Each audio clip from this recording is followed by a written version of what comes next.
Hey, before you swipe past this video, pause for a second because if you receive Social Security, SSDI, SSI, VA, RRB, survivor, spousal, or any type of fixed income benefit, what is happening on March 11th could directly affect the money you rely on every single month. And here's the surprising part. There are actually two major developments happening on that date that many people still don't know about. Two big ones. And together, they reveal a much bigger picture about your financial situation right now. All week long, my inbox has been overflowing with comments and emails. People asking, where is my SSI payment? Is Social Security getting cut? What is happening with my benefits? And I hear you. Every single one of you deserves real explanations, not scary headlines designed to create panic and not spin meant to pretend everything is fine when your grocery bill clearly says otherwise. So today we're going to break everything down. The March payment schedule, the Social Security staffing shakeup that's already impacting millions of people, the February inflation report being released on March 11th, and why that number matters so much for your benefits. The Federal Reserve's quiet money printing move back in December that most people completely missed, and the Medicare Part B squeeze that's already eating away at your 2.8% COLA increase. There's a lot to cover, so let's jump right in. For those of you who are new here, welcome to Retirees Benefits. On this channel, we talk about Social Security benefits and financial survival for everyday Americans every single day. We cover Social Security retirement, SSDI, survivor benefits, spousal benefits, SSI, VA, RRB. Honestly, it doesn't matter what type of benefit you receive. If you're living on a fixed income, this channel is built for you. We've helped millions of Americans discover money, programs, and resources they didn't even realize existed. And my goal today is simple. When you finish this video, you feel informed, prepared, and reassured that you're not facing this alone. Quick shout out to today's sponsor, MD Hearing, and their brand new Neo XS Pro hearing aids. The truth is, clinic hearing aids can cost anywhere from $2,000 to $7,000, which simply isn't realistic for many people on a fixed income. MD Hearing is changing that. The Neo XS Pro is an FDA-registered over-the-counter hearing aid, meaning no prescription and no clinic visits required. It was designed by audiologists to help nearly 94% of Americans experiencing hearing loss. It's small, rechargeable, and personalized to match your hearing needs. Right now, through the link in the description, you can get 20% off. Every device also comes with a 60-day risk-free trial and real US-based licensed support whenever you need help. They even offer a free 8-minute online hearing test you can take right from home. If you or someone close to you has been putting off dealing with hearing loss because of the cost, consider this your sign. The link is below in the description for that 20% discount. All right, let's get back to your money. Here's the reality. March 2026 is shaping up to be one of the most complicated months we've seen in a long time when it comes to benefits and personal finances. And it's not because of just one thing happening. It's several things colliding at the same time. We've got a shifted payment schedule that's creating confusion. There's a major SSA operational overhaul that went live on March 7th. We have new inflation data being released on March 11th, the exact same day a wave of Social Security payments hits bank accounts. And on top of all that, we're dealing with a bigger economic backdrop of tariffs, money creation, and rising prices that are quietly draining your purchasing power. All of these pieces connect, which is why it's important to understand them step by step. Let's start with the issue causing the most confusion right now. If you receive SSI, Supplemental Security Income, you may have noticed something unusual. There is no SSI payment scheduled for March 2026. Let me repeat that clearly. There is no separate SSI deposit arriving in March. But before panic sets in, listen carefully. This is not a benefit cut. Your money is not being taken away. Nothing about your benefit has changed. Here's the simple explanation. SSI payments are normally issued on the first day of each month. But in 2026, March 1st falls on a Sunday. When that happens, the Social Security Administration sends the payment on the last business day before that date. This year, that day was Friday, February 27th. So your March SSI payment already arrived early. It was deposited on February 27th. That means if you saw 2 SSI deposits in February, one on February 3rd and another on February 27th, that second payment was actually your March benefit arriving early. You didn't lose money. It simply came ahead of schedule. Here's the good news moving forward. Your April SSI payment will arrive on Wednesday, April 1st, which is a normal business day. So starting in April, everything returns to the regular payment schedule. Now let's talk about SSDI recipients and Social Security retirement beneficiaries. Here is the official March payment calendar from the Social Security Administration. If your birthday falls between the 1st and the 10th of the month, your payment arrives Wednesday, March 11th. If your birthday falls between the 11th and the 20th, your payment comes Wednesday, March 18th.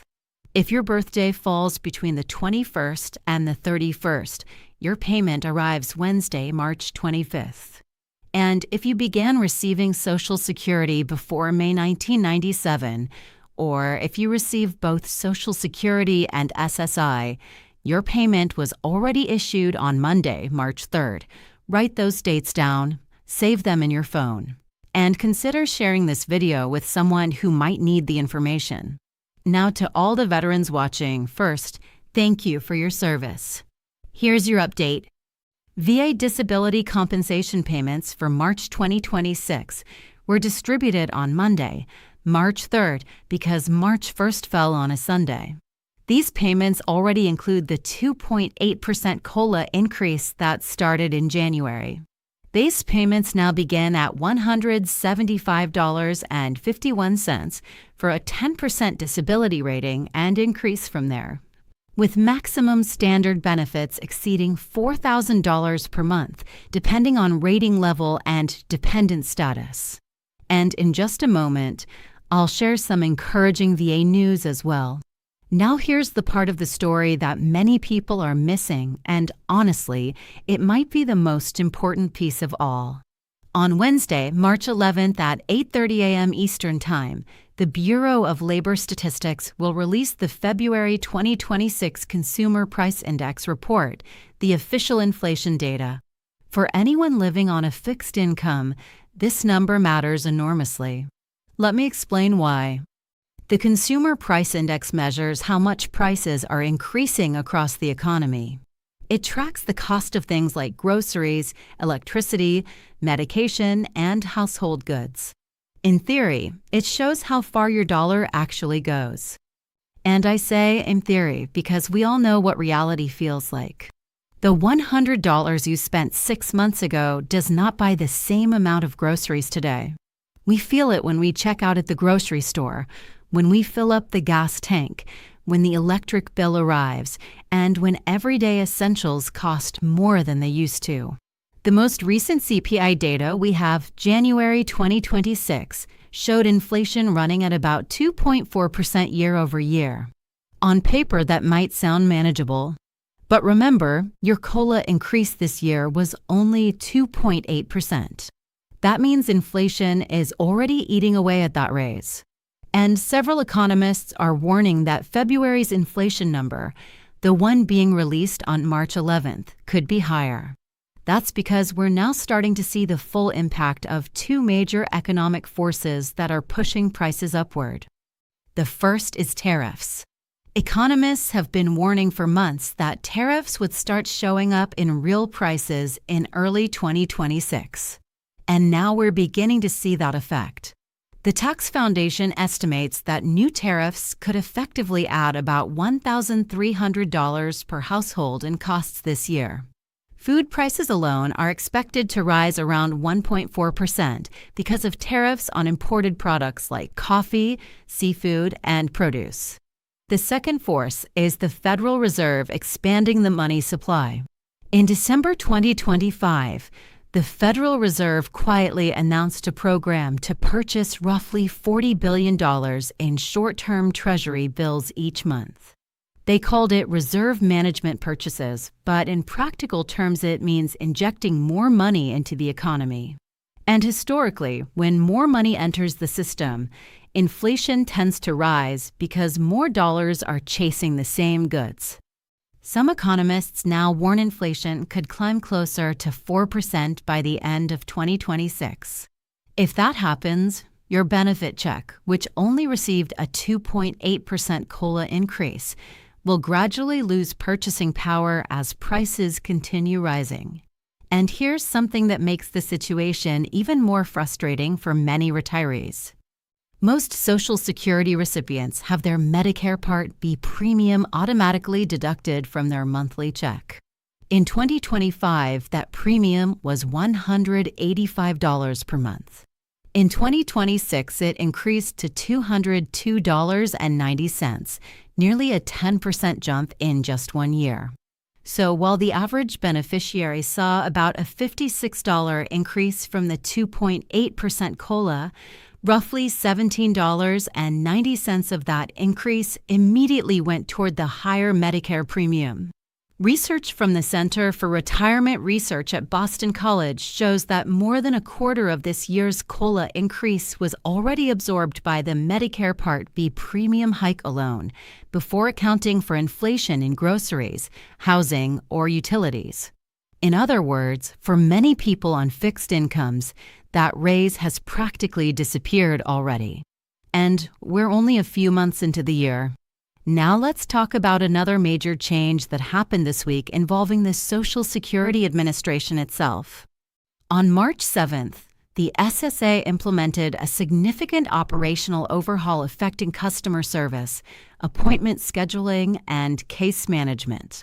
In the past, if you had a question about your benefits or needed help resolving an issue, you typically contacted your local Social Security office and spoke with someone familiar with your area. But due to staffing shortages, the agency has lost roughly 7,000 employees, about 12.5% of its workforce. The SSA has shifted toward a centralized nationwide system. Now, any available representative across the country may handle your case instead of a local office employee. The agency says this change is meant to balance workloads and reduce wait times. And to be fair, phone wait times have improved. The average wait time was around 30 minutes in fiscal year 2024, dropped to about 14.6 minutes in 2025, and has averaged roughly 9 minutes so far in fiscal year 2026. If this video helped you understand what's happening, do me a quick favor and hit that subscribe button right now and turn on the notification bell. We cover updates like this every single day, and staying informed can make a real difference. Our channel has more than 6,000 videos covering benefits, assistance programs, money-saving resources, and financial tools for Americans living on limited incomes. Leave a comment below and tell me something I'm curious about. Are you feeling the impact of inflation right now on your fixed income? Are groceries, utilities, or medications costing more than they did last year? I read every comment, and your experiences help guide what topics we cover next. And please share this video with someone who might be worried about a missing SSI payment or confused about the March schedule. It could save them a lot of unnecessary stress. As soon as the March 11th CPI inflation report is released, I'll be back with a full breakdown of what it means for your benefits. Until then, take care of yourself, keep an eye on your accounts, and remember, you're not alone in this. I'll see you in the next video.